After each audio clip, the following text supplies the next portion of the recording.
Je suis Amandine Ruas. Je suis coach et thérapeute depuis 2017. Dans ce podcast, je vous partage mes clés d'accompagnante pour vous offrir la possibilité de gagner en confiance en vous, de mieux vous connaître et de vous aimer, afin de créer pour vous le terrain propice à la réalisation de vos projets et de la vie dont vous rêvez. Très bonne écoute. Bonjour à toutes et tous, j'espère que vous allez très bien aujourd'hui. J'enregistre cet épisode en période de rentrée, puisqu'on est début septembre au moment où je prépare pour vous ce podcast. Et il se trouve que très souvent, la période de septembre, c'est un peu stressant parce qu'on a encore l'esprit en vacances et en même temps, il y a le rush des obligations professionnelles, personnelles, la vie sociale qui reprend. Pour ceux qui sont parents, l'organisation de la rentrée des enfants. Pour ceux qui sont étudiants, le fait de reprendre un rythme. Et pour ceux qui ont des responsabilités, tout simplement, septembre, c'est une période professionnellement très chargée. Et tout ça étant dit, j'avais envie de vous faire un épisode sur le stress, non pas pour vous expliquer comme je l'avais fait dans l'épisode 21 comment fonctionne le stress et comment l'éviter, mais plutôt vous donner une technique utilisable hyper rapidement pour réduire le stress si vous avez l'impression que vous ressentez justement trop de pression ou trop de stress en ce moment ou de façon générale. Déjà, je tiens à préciser que toute l'année, indépendamment du fait que là c'est la rentrée et qu'on est en septembre, vous êtes très nombreuses et nombreux à me partager que vous vivez le quotidien sous stress ou sous pression ou avec anxiété.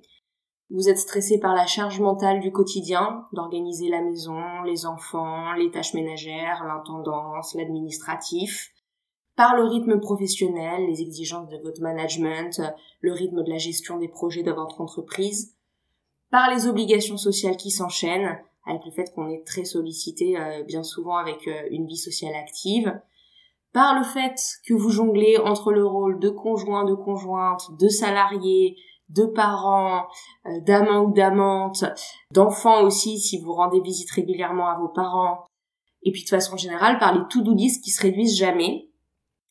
Et avec ça, il y a même certaines et certains qui vivent ce stress avec une telle intensité et de façon tellement quotidienne qu'ils tombent dans un état donc qu'on appelle le burn-out, qui est cet état d'épuisement physique et psychologique tellement intense qu'il finit par nous paralyser. On a beaucoup de mal à y voir clair, on a beaucoup du mal à trouver de l'énergie pour faire les choses et il faut ensuite très souvent de nombreux mois pour s'en remettre. Et donc j'en parle ça aussi dans l'épisode 21 de ce syndrome d'épuisement professionnel. Mais sans aller jusque là, sans aller jusqu'à cet état où en gros votre corps dit stop, très souvent, le stress est quotidien quand même, il est là, il est latent, il est sous-jacent, un petit peu comme cette boule au ventre ou cette impression d'être toujours tendu, et ça peut être épuisant pour le corps comme pour l'esprit. Sauf que le truc, c'est que quand on est stressé, pour moi, il n'y a rien de pire que de chercher toujours plus à optimiser son temps.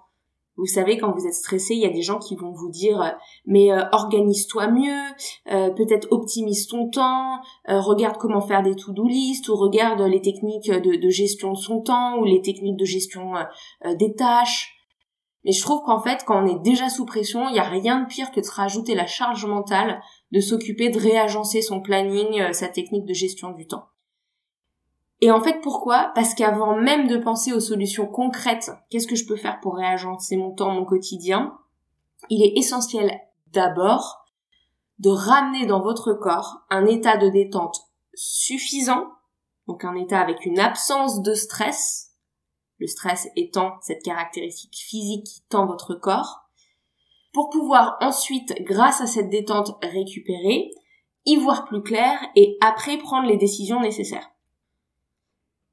J'ai personnellement longtemps été très stressée dans mon quotidien et depuis une dizaine d'années, j'ai mis en place de nombreux changements.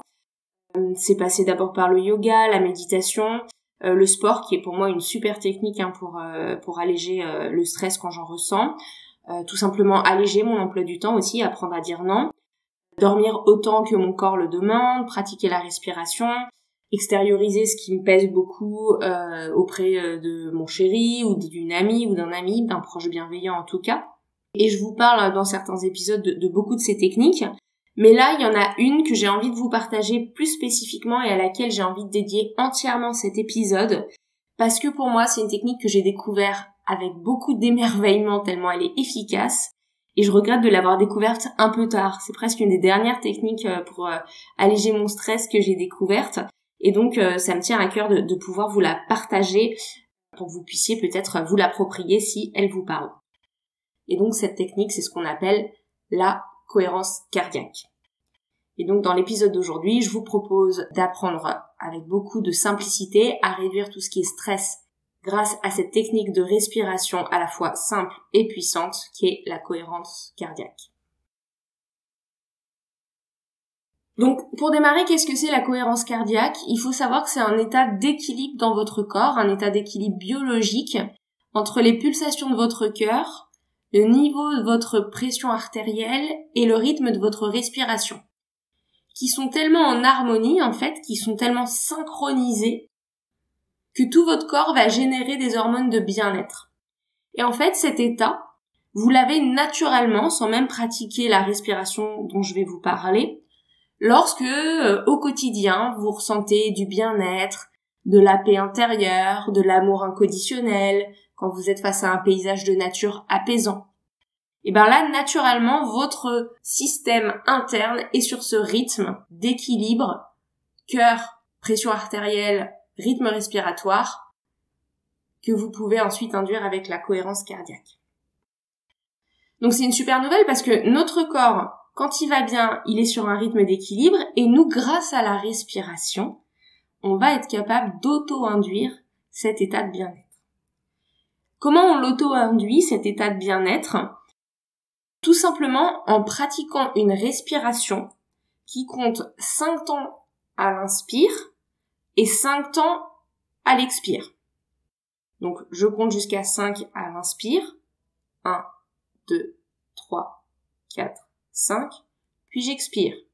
1, 2, 3, 4, 5. Puis j'inspire.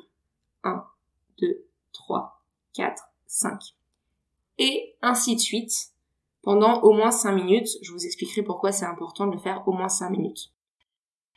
Donc en fait, c'est un rythme de 6 cycles respiratoires par minute, soit 5 temps à l'inspire, 5 temps à l'expire, et c'est ça qui va établir dans votre corps un état d'équilibre optimal qui va favoriser la détente et donc contribuer à la réduction du stress, à la fois de façon immédiate au moment où vous pratiquez l'exercice, mais si vous le pratiquez régulièrement, et je vais vous en parler, ça crée de façon quotidienne une détente dans le corps et une capacité à mieux gérer le stress, à moins le subir et à faire face aux situations stressantes avec beaucoup plus de calme au quotidien. Donc je vais vous expliquer comment tout ça fonctionne, c'est pas une technique magique, je vais vous expliquer ce qui se passe dans le corps quand on pratique cette technique, je vais vous donner des astuces aussi pour la pratiquer. Mais avant ça, je voudrais vous donner des exemples concrets de situations dans lesquelles ça a été hyper efficace en accompagnement. Typiquement, c'est des choses moi que je peux vous conseiller en séance. Soit on va le pratiquer ensemble en début ou en fin de séance pour que vous preniez le rythme, pour vous aider à ramener un rythme calme pendant la séance pour ensuite avoir l'esprit plus clair pour travailler sur vous. Soit je peux aussi vous le prescrire à pratiquer régulièrement à la maison et puis on voit ensemble comment ça évolue et comment ça impacte votre quotidien.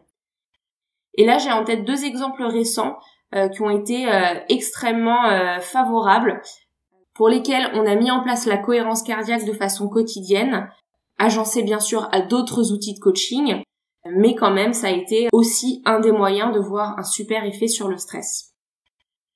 Et donc ces 2 personnes, c'est d'abord une jeune femme, une cadre qui vit à Paris, qui a une carrière brillante et qui bosse beaucoup. Elle est très perfectionniste, elle se met énormément de pression. Ça a beau bien se passer au travail, elle pense à son boulot la nuit, elle pense à son boulot le soir, elle a toujours peur de pas faire assez bien, et elle met beaucoup de temps à déconnecter pendant les week-ends et pendant les vacances. Et donc il y a un stress qui est permanent. Et donc cette jeune femme, ça fait un peu plus de 3 mois là que je l'accompagne. Et dès la 2e séance, on a vu qu'avant même de s'attaquer à comment lâcher son perfectionnisme, comment réduire aussi certaines de ses exigences, comment mieux vivre son quotidien, il fallait ramener de la détente dans le corps. Et donc, on a mis en place de la cohérence cardiaque.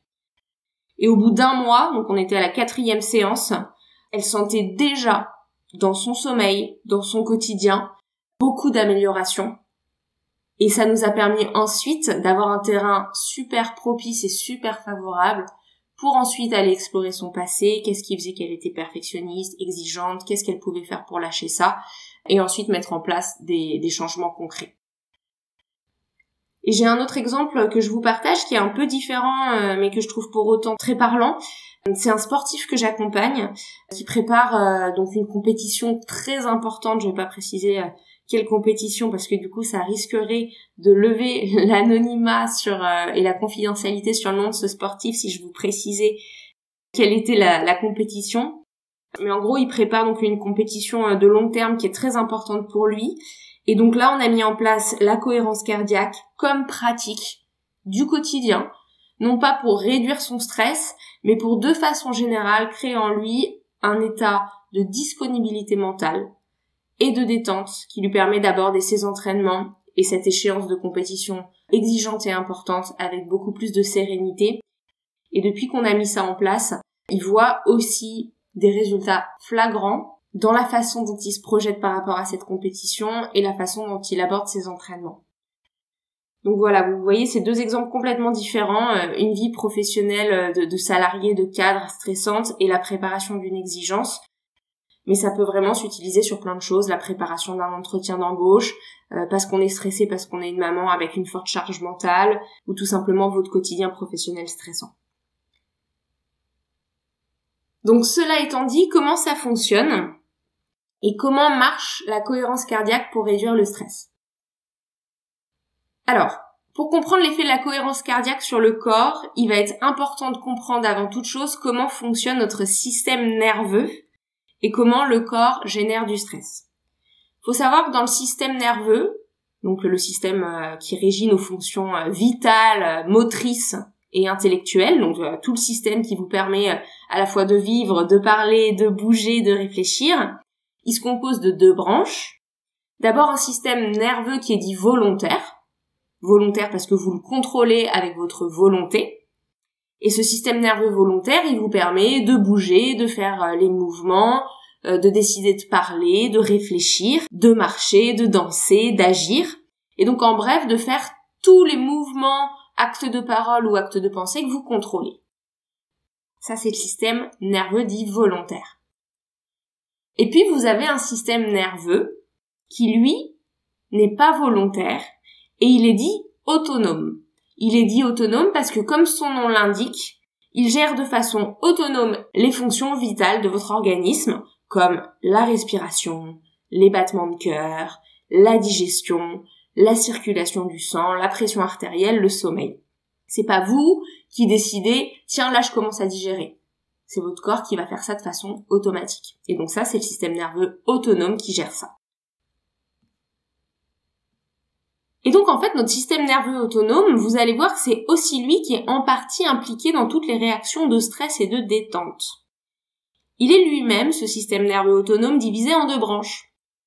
Une branche qu'on appelle sympathique et une branche qu'on appelle parasympathique. Je vous explique assez brièvement ce que fait chacune de ces branches. La branche sympathique du système nerveux autonome, donc la branche sympathique du système nerveux qui se gère tout seul et qui gère vos fonctions vitales, c'est la branche qui gère toutes les réponses en cas de stress. Si vous êtes en colère, si vous êtes en danger, si vous êtes en situation de peur, de défense, de nécessité de mobiliser vos ressources pour faire face à un changement ou une menace, c'est la branche sympathique de votre système nerveux autonome qui répond. Et qu'est-ce qu'elle fait, cette branche sympathique? Elle accélère votre respiration pour vous permettre d'avoir plus d'oxygène dans le corps. Elle augmente le rythme cardiaque pour que vos muscles et votre cerveau soient mieux irrigués pour répondre à la menace. Ça ralentit la digestion parce que la digestion, pour le coup, quand il y a une menace, elle est plus du tout prioritaire par rapport à la mobilisation de vos muscles et de votre cerveau. Et enfin, ça va générer du cortisol dans le sang, qui est cette fameuse hormone de réponse au stress, je vous en parle bien dans l'épisode 21 du podcast, dont l'un des rôles principaux, c'est de libérer du glucose, donc de l'énergie dans le sang pour nous donner l'énergie d'agir et donc de répondre à la menace. Donc ce système sympathique, il est super parce que si on est menacé, il va nous permettre de mobiliser toute notre énergie, nos muscles et notre cerveau pour répondre à la menace. Ça va vous permettre, s'il y a une présentation importante dans votre journée, d'être hyper focus et concentré pour faire cette présentation. Si une voiture vous fonce dessus, de pouvoir réagir vite pour pouvoir reculer. Si votre boss vous balance un dossier ultra urgent, de pouvoir mobiliser toutes vos ressources pour adresser ce dossier. Si vos enfants tombent malades, de pouvoir vous organiser pour tout annuler pour pouvoir amener l'enfant chez le médecin. Donc en cas de stress, de danger, ce système sympathique, il est super parce qu'il vous mobilise. La deuxième branche de notre système nerveux autonome, c'est le système parasympathique. Et ce système-là, il s'occupe non pas de nous mobiliser, mais plutôt de nous détendre. Il va donc réguler le stress par la détente et de l'apaisement. C'est lui qui va vous aider à vous endormir, qui gère votre détente, votre repos, la qualité de votre sommeil et le calme. Et lorsqu'il s'active, il va ralentir votre rythme cardiaque, allonger votre respiration, détendre vos muscles et activer la digestion, parce que maintenant que les muscles sont détendus et qu'il n'y a plus de danger, la digestion peut redevenir un sujet. Mais alors vous allez peut-être me dire quel est le lien entre ces deux systèmes, le système sympathique, le système d'activation du stress, et le système parasympathique, le système de la détente, et notre respiration. Quel est le lien avec la cohérence cardiaque? Eh ben en fait, il se trouve que c'est lorsqu'on inspire qu'on active le système sympathique. Donc si vous inspirez plein de fois très vite, vous allez mobiliser le système sympathique, le système qui fait face au danger et au stress. Et à l'inverse, c'est l'expiration qui va activer le système parasympathique. Et donc si vous prenez le temps d'expirer lentement en profondeur, vous allez activer le système de la détente. Et donc en modulant notre inspire et notre expire, vous allez voir qu'on va pouvoir moduler ces deux systèmes. Donc ces deux systèmes, ils sont hyper importants. L'un pour faire face au changement, et pour un bon fonctionnement de votre vie au quotidien, vous avez besoin que ces deux systèmes ils marchent main dans la main. Vous avez besoin que au moment de vous endormir, le système parasympathique prenne le lead, sinon vous n'allez pas dormir. Et vous avez besoin que quand il y a quelque chose d'important qui se passe au bureau, le système sympathique prenne le lead, sinon vous allez être mollasson. Et donc sans cet équilibre entre les deux, vous êtes soit trop stressé, soit complètement mou, amorphe. Donc l'idée c'est d'avoir ces deux systèmes équilibrés qui prennent chacun leur rôle quand c'est nécessaire. Et donc notre cohérence cardiaque, c'est là où elle intervient parce que par le biais de la respiration, elle va permettre donc ce rééquilibrage des deux systèmes. En ramenant notre inspire et notre expire à une même durée, 5 secondes, la cohérence cardiaque va permettre au système sympathique et au système parasympathique de travailler de concert dans un équilibre parfait qui va correspondre au biorhythme optimal du corps quand tout va bien. Et la durée de l'inspire et de l'expire étant chacune de 5 secondes, les deux systèmes sont stimulés de façon équivalente. 5 secondes pour l'un, 5 secondes pour l'autre, ils sont en équilibre. Le stress n'a pas plus de place que la détente, et la détente n'a pas plus de place que le stress. À ce stade, vous allez peut-être vous demander, mais pourquoi 5-5 finalement? Si on veut équilibrer nos deux systèmes, on pourrait aussi les équilibrer en faisant 4-4 ou 6-6. Donc pourquoi 5 secondes à l'inspire, 5 secondes à l'expire? En fait, le rythme de 5 temps à l'inspire, 5 temps à l'expire correspond au rythme de synchronisation cœur-poumon quand tout va bien. Ce fameux rythme d'équilibre dont je vous parlais tout à l'heure. Et comme c'est une constante physiologique qui est celle du corps dans un état optimal, quand vous reprenez ce rythme de 5-5, le corps le reconnaît et il l'associe à ces moments de paix intérieure, d'émotion, d'amour, de calme. Donc c'est pour ça que c'est le rythme 5-5 qui est recommandé pour avoir cet équilibre entre activation et détente. Par contre, c'est clair que si vous êtes très stressé, si vous êtes dans une période où là vous êtes sous l'eau, Je recommande pour commencer de partir sur un rythme plutôt de 4 temps à l'inspiration et de 6 temps à l'expiration. Pourquoi? Parce que comme l'expiration sera plus longue, ça va plutôt favoriser le système parasympathique, le système de la détente, qui est activé par l'expire, au détriment du système sympathique, qui lui ne sera que sur 4 temps, et donc qui sera mis en retrait. Et donc si vous êtes très très stressé au début, le fait de plutôt faire 4-6, voire même 4-8 si vous voulez, si ça correspond à un rythme sur lequel vous arrivez à respirer de façon confortable, ça vous permettra vraiment de favoriser le système de la détente au détriment du système du stress. Et puis ensuite, une fois que vous avez fait ça sur plusieurs jours, vous pouvez rebasculer sur le système 5-5 pour avoir un équilibre. De façon générale, les bienfaits de la cohérence cardiaque ont été prouvés par de nombreuses études, ils ont été validés scientifiquement. Elle est conseillée et utilisée en sophrologie, donc tout ce qui est accompagnement par la respiration, en préparation mentale pour les sportifs, et puis en thérapie comportementale, cognitive, en relaxation. C'est aussi conseillé dans les cas de troubles du comportement alimentaire parce que ça réduit la faim émotionnelle, ça réduit l'alimentation émotionnelle. Ça peut être aussi utilisé dans la thérapie de couple ou avant toute discussion importante. C'est vraiment précieux dans beaucoup de cas. Et donc moi je l'utilise vraiment au sujet de votre stress, de votre équilibre pro-perso, de votre anxiété et en complément des différents exercices de réflexion, de coaching ou de PNL qu'on peut proposer. Qu'est-ce que nous dit la science à ce sujet-là? Donc, elle nous dit qu'elle réduit le fameux cortisol, cette hormone de stress, dans la salive et dans le sang, ce qui va diminuer l'anxiété de fond. Elle crée plus d'hormones DHEA, qui est une hormone dite de jouvence, donc de joie, qui crée du bien-être, et plus d'hormones d'ocytocine, qui est l'hormone du lien, donc on se sent mieux connecté aux autres. Ça permet aussi de créer plus de sérotonine, la fameuse hormone du bonheur. Et une meilleure qualité de sommeil parce que ça va aussi avoir un impact sur la mélatonine, l'hormone du sommeil. Et donc, vous allez mieux, non seulement vous endormir, mais mieux dormir. Et puis, super positif aussi, ça améliore les défenses immunitaires parce que le cortisol, en fait, comme il met le corps dans un état de lutte, eh bien, le corps va être plus sujet aux inflammations, aux maladies, alors qu'en réduisant le stress, vous allez rebooster votre système immunitaire. Et ça permet aussi de réduire le taux de sucre dans le sang, puisque je l'ai dit, le stress va augmenter le taux de sucre dans le sang pour mobiliser l'énergie. Et donc du coup, plus de détente va vous permettre de réduire le taux de sucre dans le sang et aussi de limiter tout ce qui est alimentation émotionnelle, alimentation compulsive. Donc vous voyez, il y a vraiment plein de bienfaits. Comment est-ce que vous l'incluez dans votre quotidien, cette pratique de respiration sur 5 temps à l'inspire, 5 temps à l'expire? Moi, je vous recommande de la pratiquer assis confortablement dans un endroit où vous vous sentez bien pour favoriser la détente.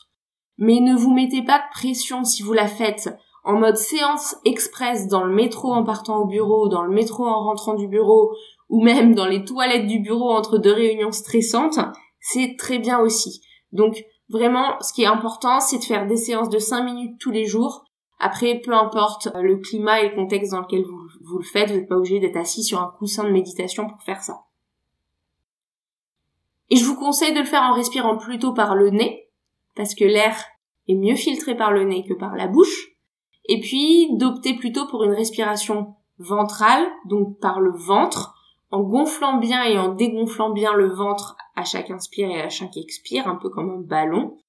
Pourquoi? Parce que la respiration ventrale va permettre que le diaphragme puisse bien descendre dans le ventre pour laisser toute la place à l'air dans les poumons et de bien remonter ensuite à l'expire pour bien appuyer sur les poumons et expulser tout l'air. Donc la qualité de votre respiration sera meilleure si vous faites une respiration ventrale.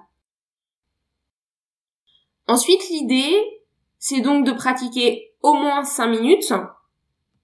Pourquoi? Parce que c'est à partir de 5 minutes qu'il y a des effets et que 5 minutes, ça a des effets ensuite sur 5 heures. Donc ça, c'est très chouette.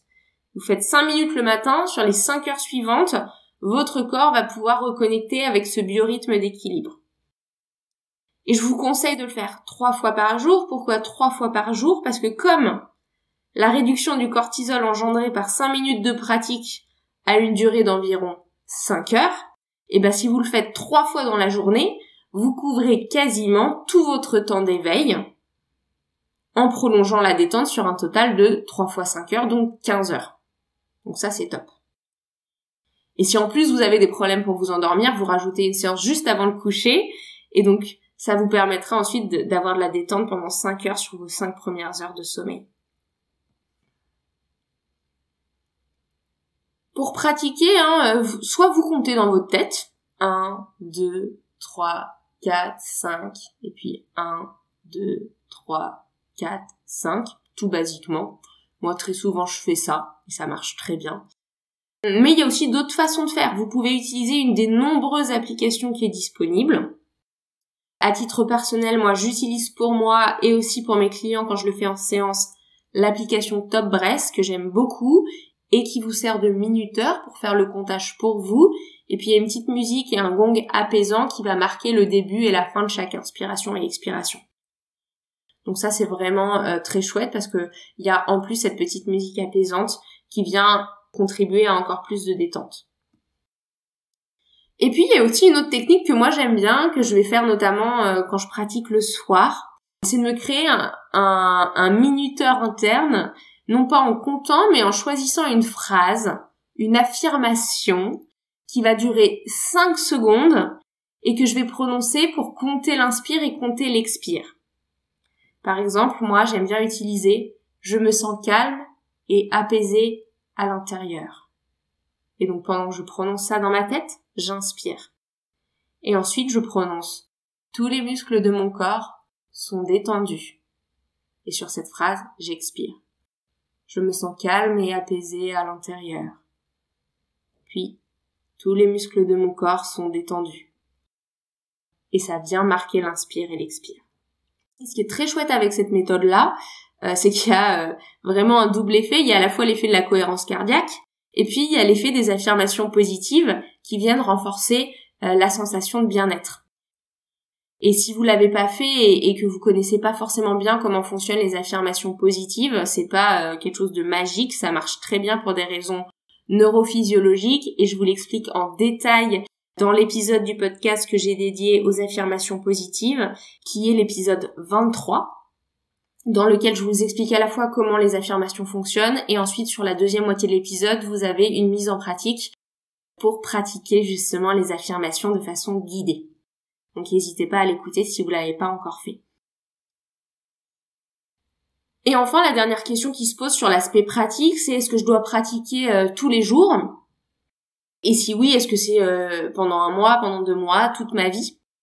En fait, il se trouve que pour voir les effets de la cohérence cardiaque sur le stress, il est recommandé d'avoir une pratique tous les jours. Ça, c'est clair. Après, nos vies sont bien remplies. Si vous sautez 1 jour ou 2 de temps en temps, c'est pas grave. Vous inquiétez pas, surtout si vous avez une pratique régulière. Même si vous partez en vacances 1 semaine et que vous faites pas du tout de cohérence cardiaque pendant 1 semaine, alors que vous avez pratiqué pendant les 2 mois qui ont précédé et que vous reprenez à la rentrée, aucun souci. Donc vous mettez pas de pression là-dessus. On va se dire que le plus de régularité, c'est ça qui est le mieux.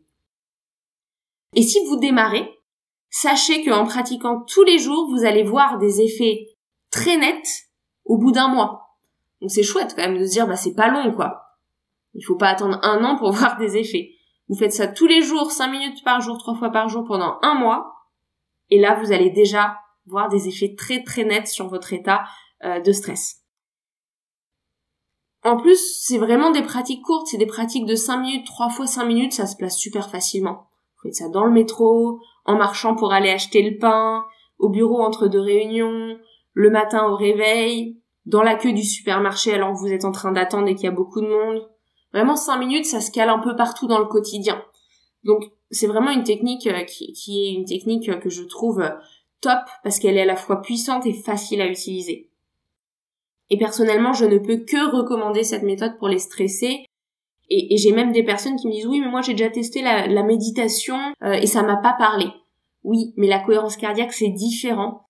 Parce que dans la méditation, il y a ce côté « Oui, mais mon esprit part dans tous les sens, mes pensées m'accaparent. » Alors que dans la cohérence cardiaque, votre esprit est focalisé sur le comptage. Et comme il est focalisé sur le comptage, eh bien votre mental vagabonde beaucoup moins que lorsqu'on est en méditation et qu'on débute et que ça nous paraît un peu chaotique. Donc vraiment les retours que j'ai sur la cohérence cardiaque de la part de mes clients sont généralement beaucoup plus enthousiastes que les retours que j'ai sur la méditation, et cela même chez les personnes qui démarrent pour la première fois avec la cohérence cardiaque. Donc je vous invite vraiment à essayer. N'hésitez pas à me partager dans les commentaires de cet épisode ou en me contactant comment ça a marché pour vous. J'espère que cet épisode vous a plu. N'hésitez pas à me contacter si vous avez des remarques ou des questions complémentaires. Si vous voulez prendre rendez-vous pour une séance, soit au cabinet à Paris, soit en ligne au visio, vous avez directement accès à mon agenda sur mon site en cliquant sur prendre rendez-vous. Vous pourrez choisir le créneau de votre choix.